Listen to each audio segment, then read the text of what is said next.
Let's talk a little bit about the Combustion series right now. The Combustion series was, it was a survival plan, actually. We live in Canada. We have to pay Canadian mortgages, Canadian gas prices, Canadian labor rates, and that all affects the cost of our instruments. You can only drive your costs down so far. So as a result, instruments made in North America are expensive by nature. That's just the way it is. So that really limited the number of customers we could have. Mm-hmm. And when the economy started tanking, it took out so many small builders. I mean, it cut a lot of the major manufacturers. It cut them in half. There was a finishing company based in Philadelphia that'd been around since the 1800s, and they were large. They were the main supplier to the music industry, the guitar industry, and the piano industry.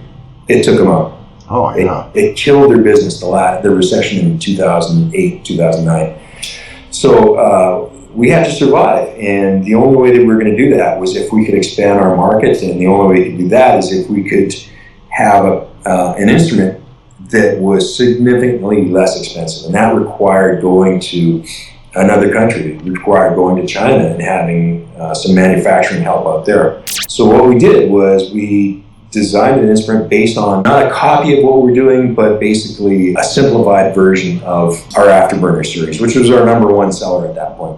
But we did it differently. Instead of just sending them plans and having an instrument come to us and say, yeah, that's great, and ship it off, we actually sent them truss rods we made in Canada. We sent them pickups we made in Canada. We sent them preamps that were made in the United States, strings that were made in the United States. The only thing that was different was that the manufacturing process was done in China, and then the instruments would come back with all North American components, come back to Canada, and then we'd take the whole thing apart and we'd get it as close to a Canadian shop fit and finish and setup as possible. Wow.